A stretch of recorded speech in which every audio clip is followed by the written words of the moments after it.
Right back to get you on the right side, not the wrong side. It's the Boss and the Sauce Show. And we got my man Wham OG rolling with us today. And we're going over the Mid-American Conference College Football Preview 2019 right now.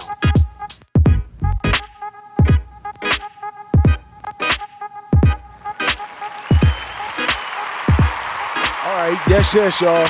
We're going to start it off right here in the MAC with these Akron Zips. Now, first-year head coach Tom March, he inherits a wonderful offense. He got 7 coming back on the offense, but his defense is going to definitely need a makeover this year. Now, the offense has enough weapons to at least get past the 18.9 points per game they were scoring last year. 7 of them coming back. You got a nice quarterback right here in Cato Nelson. Is going to be leading the troops on offense, and the offense looks decent. But the defense, I cannot say the same. This defense is going to need a complete overhaul in this one. Now, they were 2-6 last year in conference play, which means that this year, when it rolls around, some of those games were close. There's going to be a little animosity in the air on quite a few of those games during the conference play, and I expect them to do a little bit better than they did last year.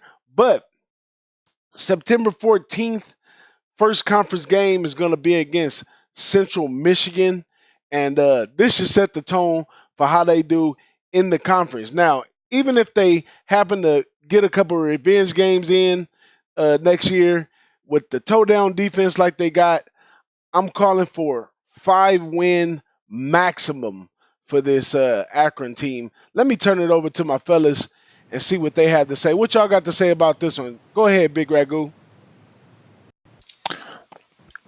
There's a familiar guy that used to coach his team, Terry Baden. He takes the exit, and they bring in Division 3. So he's got a lot to work over. Even though this team's got 7 offensive players coming back, some wide receivers, some pretty good guys on the line. He's got a senior running back stepping up, and he's got a junior quarterback. He's going to have to revamp the whole offense. So more or less, he's got his work cut out for him. Yeah, this team last year, they only averaged like 18 points a game. And I think they were ranked 124th in the league. So, I mean, that's a look on the offense. What do you think, OG? Now, you know what I think? I think that they brought back the whole team, Ragu. And you know what that means. They know these players. But at the same time, they got the new coach, like you guys just mentioned. It's just crazy that you have a fresh new coach, so many in the MAC, and you got to expect the worst, in my opinion. Even though you're bringing back, 7 offensive starters and 3 on defense, I think the defense is the keys, boss. I think you're right. Hit the nail. The defense might leave them slipping this year, and first-year coach don't know how to tame it. Well, if the defense is the key for them, they're going to be SOL this year because as far as the layer of defense, they got returning a cornerback and also a defensive end and 1 linebacker. And out of those 3, they all happen to be seniors. So they got 1 senior guy on every level trying to hold the troops together on defense. And injuries can play a big part of things that could mess them up. The schedule doesn't look too bad. Now, they come out August 31st versus Illinois, at Illinois. Then they see UAB and then Central Michigan, like I said earlier. Then they have to see Troy. They got an easy win right here with Kent State. They should be able to beat Central Michigan.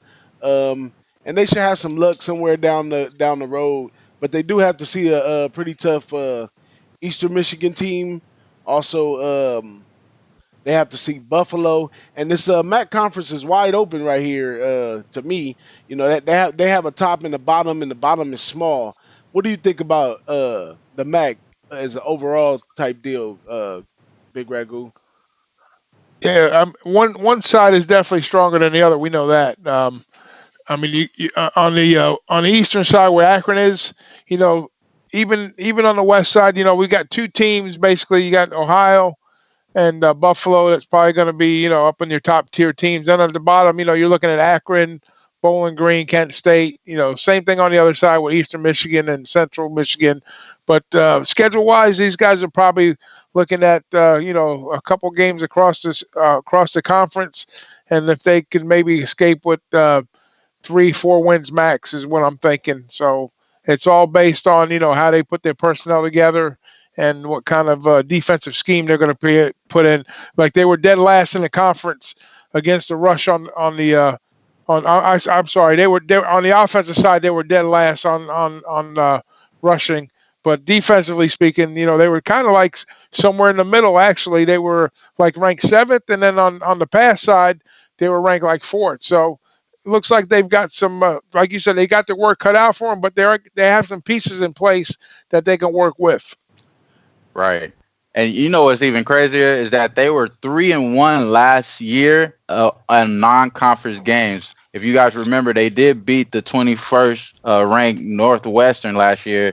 They were, pretty much bringing back the same team. So we could expect their offense to be clicking like you're thinking, boss. But as far as their defense, we don't know because they were giving up a lot of points as well on other games. So, but as far as their non-conference ATS record, they were 3-1, which is, that makes money on our end. Absolutely. And, defense wins games. So they get the defense together. They look right. If not, only time will tell. But that's it right there, right here on the Boss and Sauce Show. Make sure you subscribe. Make sure you hit the notification. Make sure you follow us on Twitter as well. But we're going to get off into the next team. Let's go.